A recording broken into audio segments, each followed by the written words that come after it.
Welcome to USFL Today, the off-season edition. I'm your host, Angelo Fioris. Make sure you follow me on Twitter at USFL Today. Follow my Generals account at NJ_Generals. And also be sure to like and subscribe to our channel on YouTube. Also, at USFL Today. Special crossover edition of the show today. I'm thrilled to bring on my guest for this week, or co-host for this week. He goes by the name of the Greeks Gridiron, Mr. Athan Hrsitodulu. Welcome to the show, my friend. It's good to have you on.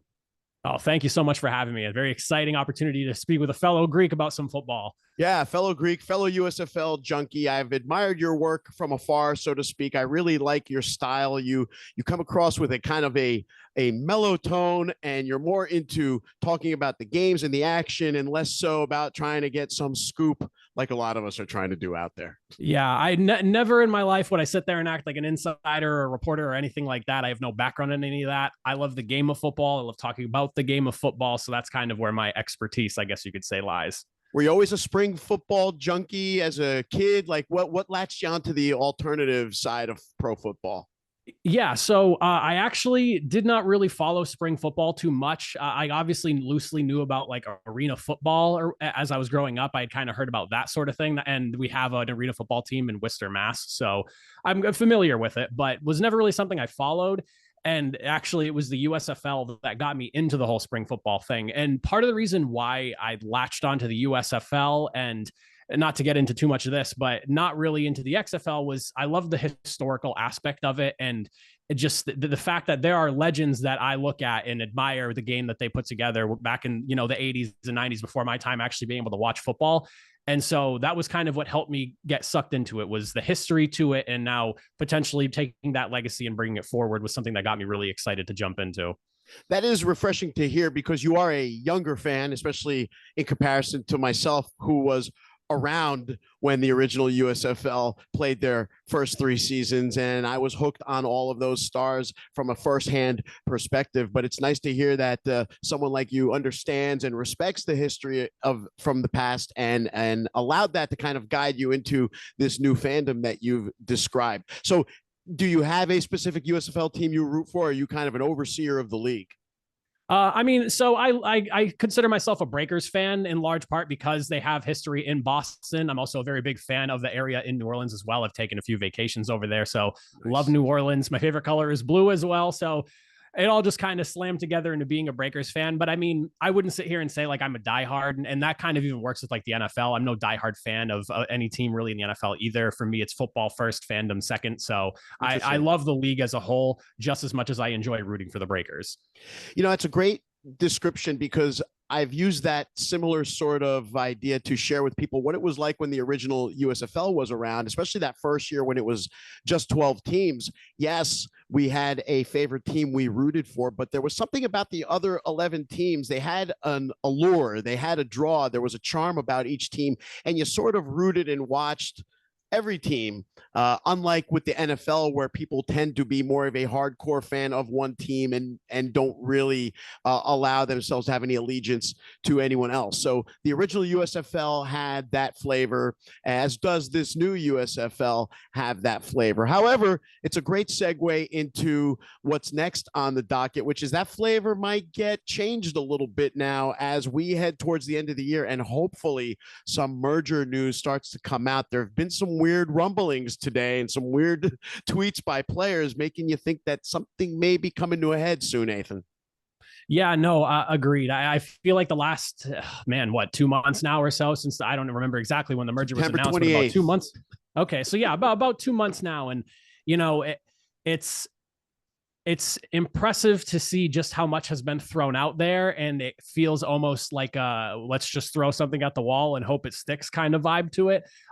For me, it kind of threw everything that I'm doing out of whack, because I kind of had a whole thing planned out how I wanted to cover the league during the offseason. But now that we have so much in the air, and one day I'm hearing every single USFL team and only 4 XFL teams are coming. And then it's, it'll be 50-50, or, maybe it's only 8 teams, maybe it's only 12. I'm like, okay, I'm just going to take a step back. I do the NFL as well. Let the USFL and XFL sort themselves out, because I'm not an insider. I'm not a reporter. I'm not going to sit here and I did like one conversation around the rumors initially, Right. because I thought, okay, this is the stuff from like the people that I follow that seem to be in the know. But now it's just back and forth reporting, and I'm not just going to jump on every rumor for the sake of getting clicks.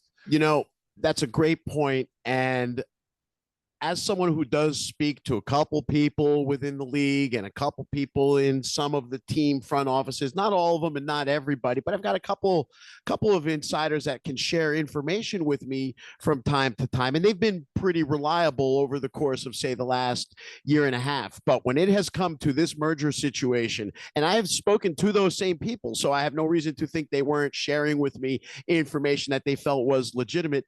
It doesn't matter who I've spoken to, every version of what I've heard has morphed and changed. Nothing I've ever shared with people has been stuff I've kind of made up. It's been stuff I've gathered from conversations with legit folks in the rooms. But it seems like this unification has kind of taken on a life of its own as it's worked its way through the fall and now heading towards the winter, hopefully with an answer soon what it's going to be. And what is it going to be? I'm done speculating anymore, and I'm done. I've never really speculated, but I'm done listening to what anyone has to tell me until they have the press conference. How about that? Yeah, no, I'm right there with you. Absolutely. It's one of those things where it's easy to get lost in the XFL versus USFL stuff that I felt was going on very heavily initially. And then from there, it's speculating as to, who's really taking over the other and how is this merger going to look, where at the end of the day, people really need to understand that this is two massive business entities. Right. Like that is sports as a whole. They are businesses first, entertainment second. That is how they all operate. And there's going to be a lot that goes into this. And I don't think anyone's going to be 100% happy with whatever the end result is, whether it's the official names, teams that are joining, teams that are exiting, teams pushed maybe into like the back burner for down the road. It's one of those things where it's a fluid situation. It's going to keep changing, and we're not going to know, no matter what anyone says or how concrete a source may feel about what they're telling that person at that time. It's not going to be official until it's official. And the speculation at this point is just let it happen. Just let them announce what it's going to be, and then run rampant on what you think the future looks like. Yeah, absolutely right. It's interesting as you talk about how fluid and how this thing has morphed. There was a couple of other, let's call it bits of information that I was given from sources, but also unconfirmed, which I never shared, and I sat on until I could confirm them, and I never could, and then those things kind of died away. So I'm glad that I had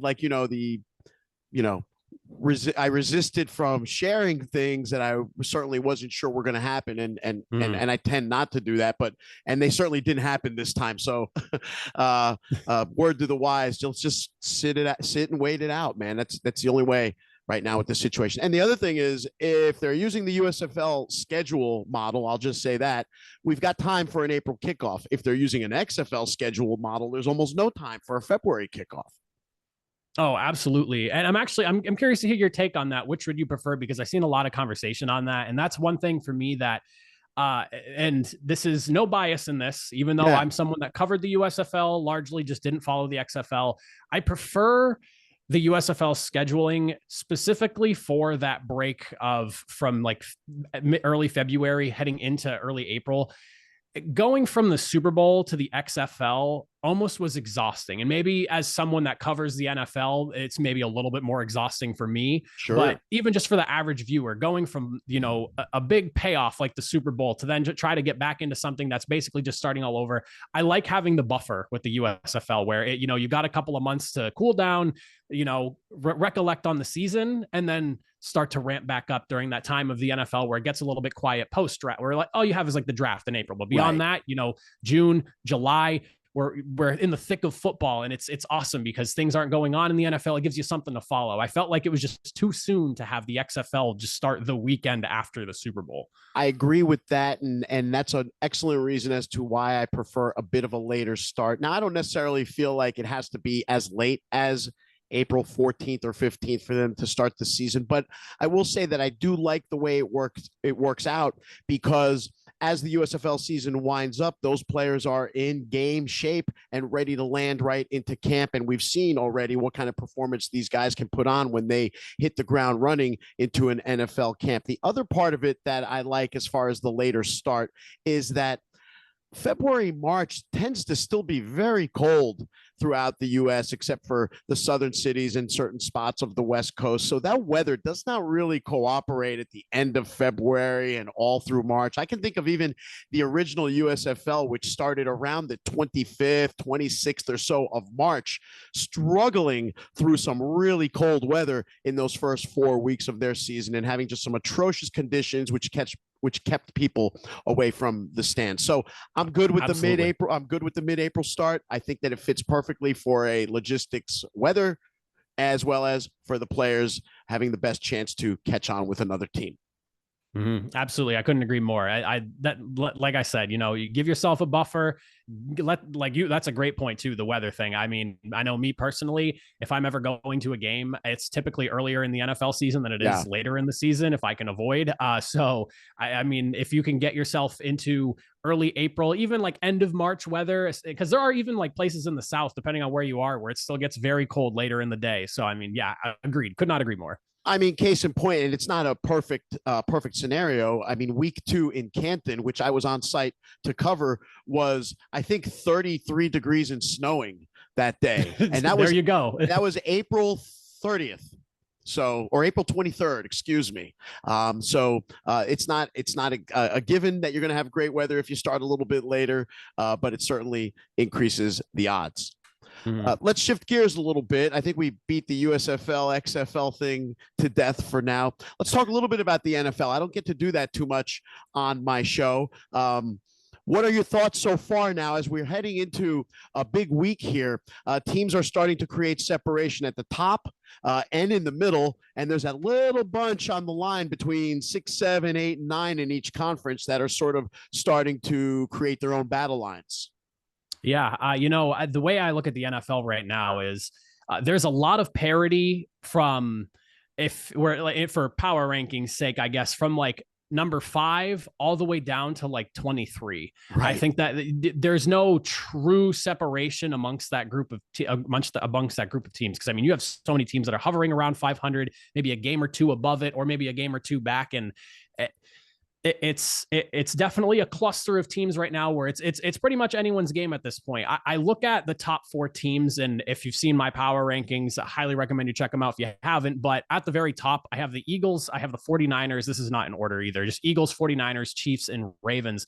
Those are like my clear cut teams that I would be shocked if one of those 4 are not winning the Super Bowl. And that's kind of how I'm looking at the championship game right now, is because those 4 teams, from coaching to personnel to the excuse me, to what they're doing on the football field is about as good as it's going to get. And then you have teams like the Cowboys, who are, I believe, 8-3 right now, 9-3. I can't remember the record off the top of my head, but yeah, great record, great team, but they have a suspect loss to the Cardinals earlier in the season. They got completely blown out by the 49ers. So a team with a very good record is struggling against winning teams and even dropping games that they shouldn't have earlier in the year. So it really is like those 4 teams and then kind of everyone else. And then you look at teams like Denver, who went from being the worst defense in NFL history to now all of a sudden it's like flipping the script. Their first 4 or 5 games to their last 5 games or so, it's like 2 completely different teams. So exactly, there's so much parity amongst everyone past like those 4 teams. And that's what I love about the league. I don't want it to feel like a runaway, and maybe it kind of does with those top 4 teams, but even they have shown they can drop a game here or there. So there's plenty of room for anyone to take their shot in this back half of the season. I'm here for it. That's a good point. And I'm with you though. I feel like when it comes down to the final 4, your top 4 of your power rankings are probably going to be in the mix there. I can't really see how deep I can look into each conference to find, say, an outsider to make their way into the AFC or NFC championship game. Like, who is that going to, can Cleveland slip through? Like, I don't know if I believe that. Can Miami slip through? I don't know if I believe that. Right. So I do feel like it's, without calling it a runaway, I feel like there's a clear separation. You've got the top 4 or 5 teams in the league, and then this middle group. I mean, if you look at the AFC or NFC, you've got 5 teams in either conference that are either 6-5 or 5-6. And they're all right there on that dividing line of being in the playoffs or out. And we know that all it takes is to just get hot and win 3 games late to steal a spot. And so to me, that's where the real interesting races are. It's not really like Kansas City's going to finish number one or the Eagles finishing number one. These are almost fait accomplis to me. They're done deals almost. It's who's going to steal 5, 6, and 7 in each conference. And then are either of those teams that make it in there capable of knocking off a 2 or a 3 seed? Yeah, no, that's exactly the way I see it. A team that's a really good example of that. It's like you look at like someone like the Seattle Seahawks, who early on in the season looked really good. Took it to OT with the Lions, and I was just talking about this the other day. They went from being a very hot team, a really competitive team with a good roster, a really good makeup altogether. I love what Pete Carroll does over there. He's one of those guys that I think he could get anyone to do anything for him in terms of football. So they go from having a phenomenal stretch to they lose a game. They barely win, I think, by 3 over the Commanders. And since then, it's a couple of bad losses. And now they're going into a Thursday night football matchup, even with a winning record, right? Or they might be at 5. Yeah, they're 6-5 right now. 6-5 right now. So they're 6-5 at the moment. Even if they somehow win out over the Cowboys, and I'm not really banking on that at the moment. I mean, do I really believe that they're going to be able to knock off the Eagles? Do I really believe they're going to be able to knock off the 49ers after just watching them get demolished? Not really. No. I mean, like it's a great horse race below those top 4 or 5 teams. Right. But can you really pick them over those favorites? I don't know. You're going to need to catch the 49ers on a severe injury run heading into the playoffs. If you're in the NFC, and I mean, it seems like the Eagles just can't find a way to lose a football game. I don't know how the Jets beat them. That's one of those anomalies in the NFL season that you'll get. I can't believe that they're 1 losses to them, especially seeing the Jets in the state they are now. Yes, sir. And Aaron Rodgers apparently coming back. Did you see that today?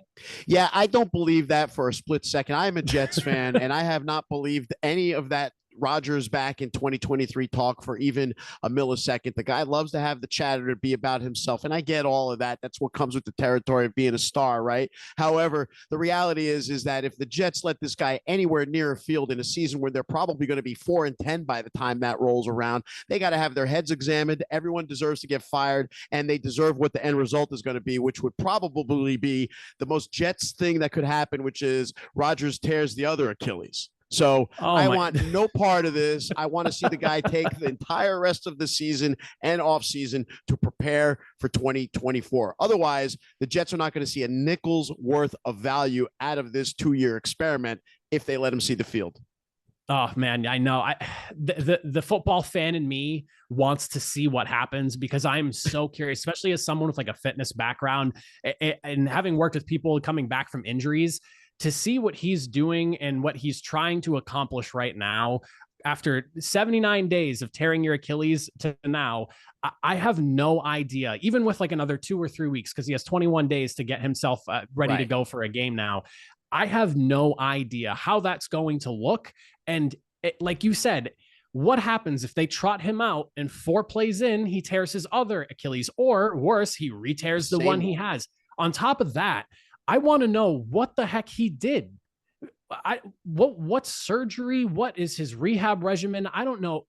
I mean, there are people that I know, and I know, granted, science is ever evolving and it's getting better and better these days. And we see people coming back earlier and earlier in sports now, but what an Achilles is supposed to be 6 to 8 months minimum.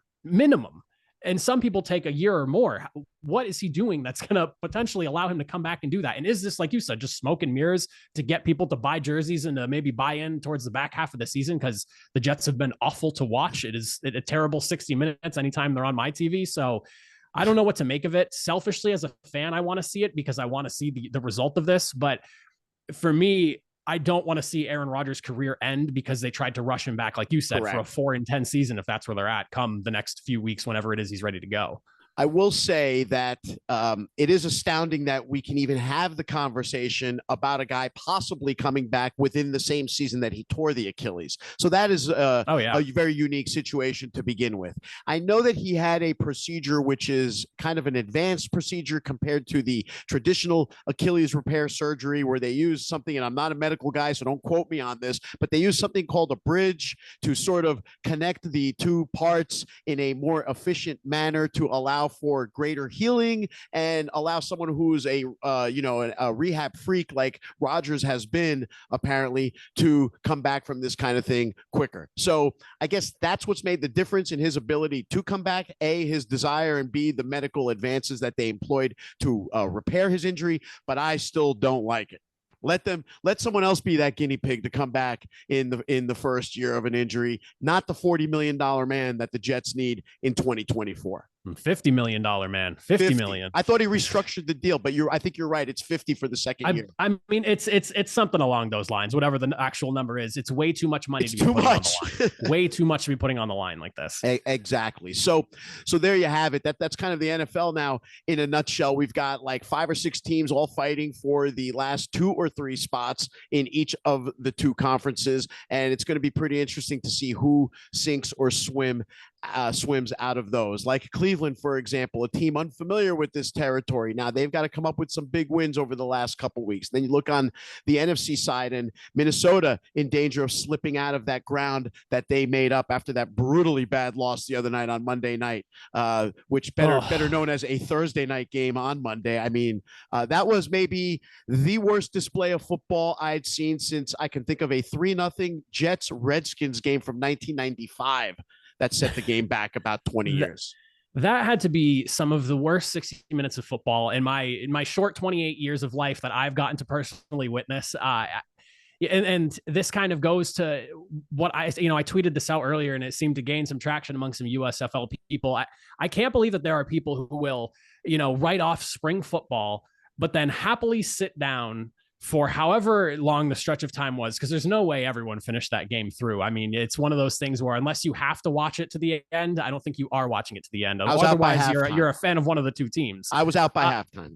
Yeah, exactly. And I don't know how people will write off spring football. And considering some of the games that I have witnessed in the last 2 years in the USFL alone, and some of the highlights I've seen of some of the stuff we got from the first season of the XFL here, how you can write off spring football when you're willing to go and sit down and watch a Monday night stinker like that, it's beyond my understanding. It makes no sense to me.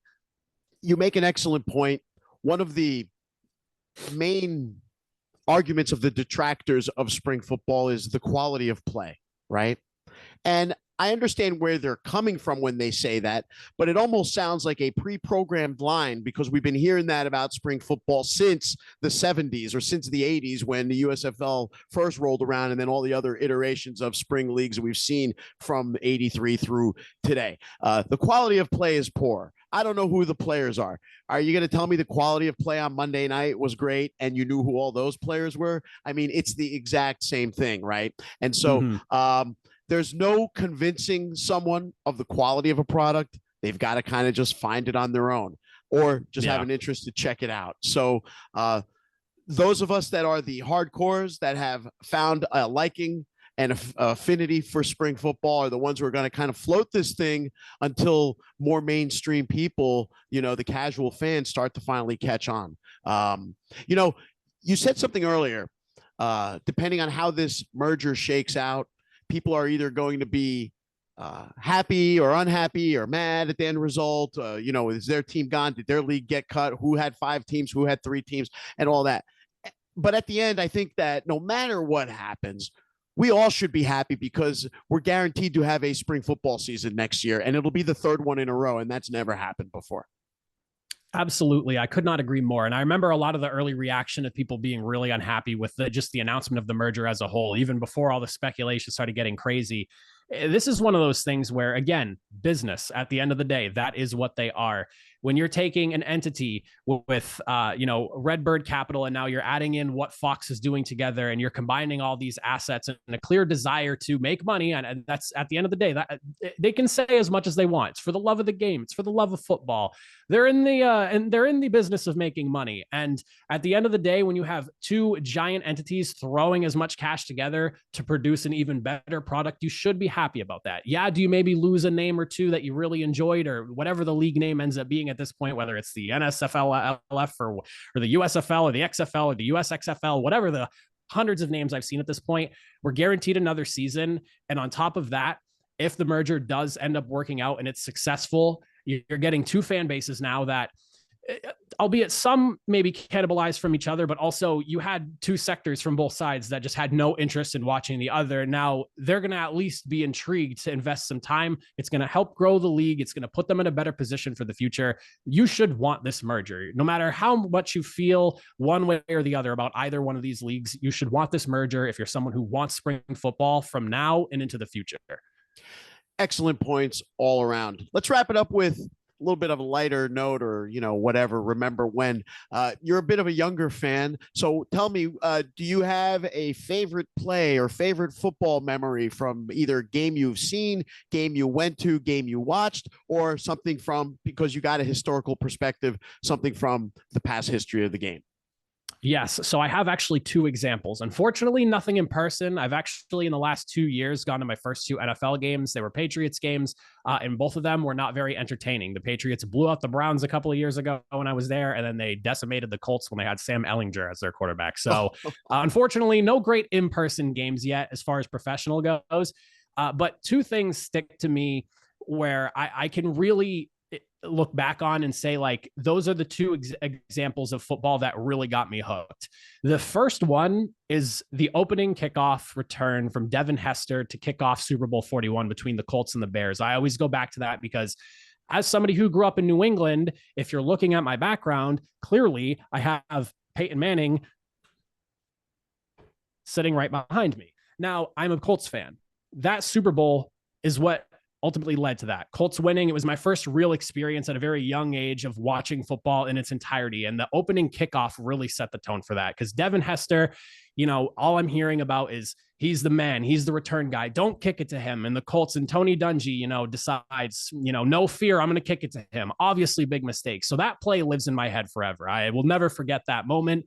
As a younger person, I also enjoy my fair share of video games. And in the video game Madden NFL, they had a moment specifically for that, and it was even titled, "Don't Kick It to Him." So, I mean, it's one of those things that lives on in my life. But the second thing that, and I remember this one specifically a couple years later, this is what really kind of started my obsession into football.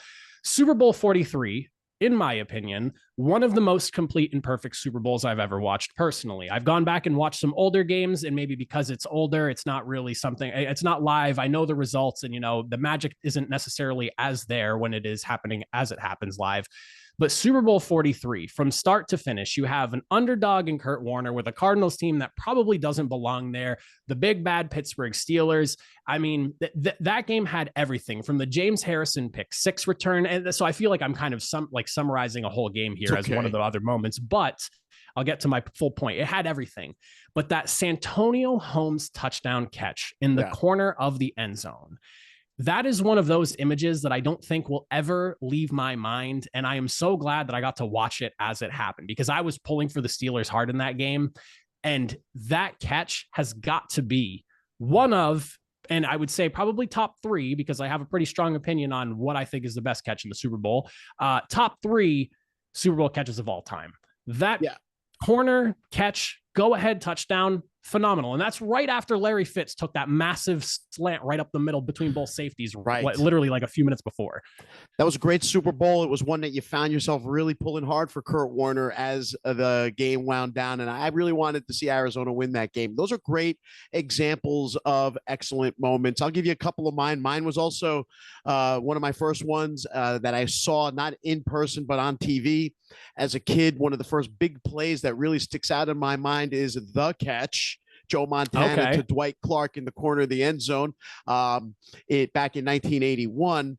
And that was such a big play because the 49ers were literally a nothing team the year before. They were 4-12.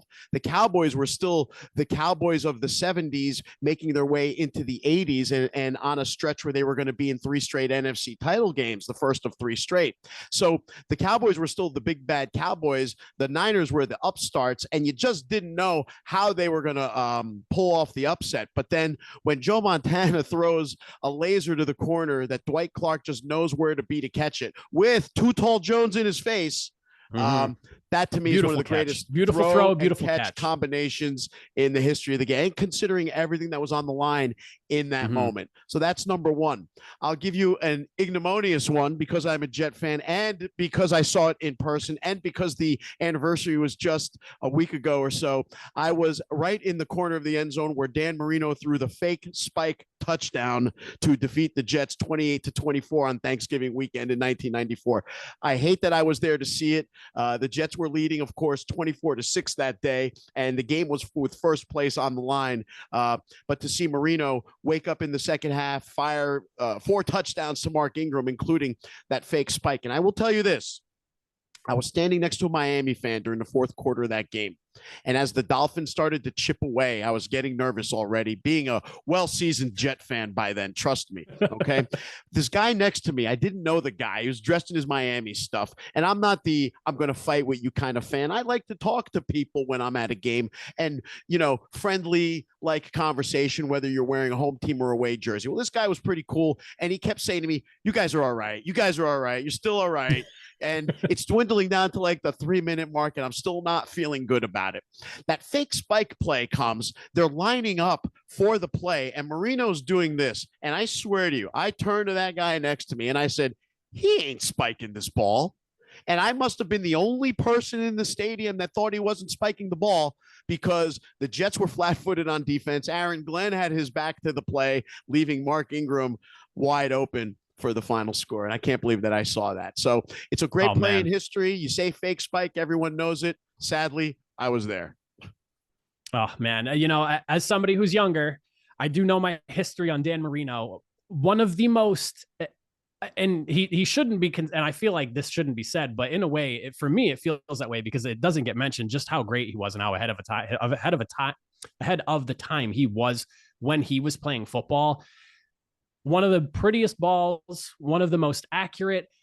He, as somebody who grew up massive fan of the quarterback position, and Peyton Manning being my all-time favorite, he sits right behind him as a guy that I wish I could have grown up watching. Dan Marino, unbelievable talent, and someone that I feel like gets forgotten just because he doesn't have a Super Bowl, but years and years ahead of his time. Years and years ahead of his time. Nobody was putting up 5,000 yards a season until Dan Marino came along, throwing 48 touchdowns, 5,000 yards. And how long did it take for someone to do that again? That was in 1984 when he did that. So you think exactly. about, 30 years it took for someone to 30 plus years for someone to finally come in. That was 14 games, right? That was 16 games by 1984. Yeah, it was 16. Okay. However, when you think about the fact that the game has become has evolved so far along into becoming almost purely a passing game, Dan Marino would have thrown for 6,500 yards in today's day and age in a regular season. With 17 games on top of it, forget it. Untouchable with the rules being what they are. Mm. Athan, this was a great show, man. I really appreciate you coming on and sharing your football thoughts and ideas with me and my followers. And I really appreciate you joining us, man. Hey, I appreciate the opportunity. I'm glad you reached out. Sorry, it took a little bit longer than I was hoping to get this. When you first reached out to me, completely forgot the holidays are rolling up, and you sent me that message last week, and I was like, there's no way. My birthday's coming up. We have Thanksgiving. No shot it's going to be able to happen. But I'm glad I made some time to talk with you. Love talking football. It's why I do what I do, and I'm glad to be able to connect with people like you who also love it just as much. Yeah, and we'll have to do this again. Before we break, though, tell everybody your Twitter handle as well as your YouTube channel address so we can find you there. Yeah, so you can find on YouTube, The Greek's Gridiron. Simple as that. As far as my Twitter handle goes, good luck spelling it. It's Athan Hrsitodulu. So if you can know how to spell my name, if you don't, you can check out my channel. I have a little nameplate that pops up at the beginning of every episode. You can find me on there. And those are really the only two socials I'm active on. I don't really touch Instagram or anything else. So Twitter, YouTube is where you can find me. He does great work. Check out his material every single week during the NFL season and during the USFL season. But that puts a cap on this week's crossover episode, which I am now going to call Two Greeks in a Football. Not very often you get two Greeks on a football show that the football's not round. So that is it for this. No kidding. USFL Today. Again, our guest, Athan Hrsitodulu. I thank you for coming on, and we'll see you all next week. Thank you.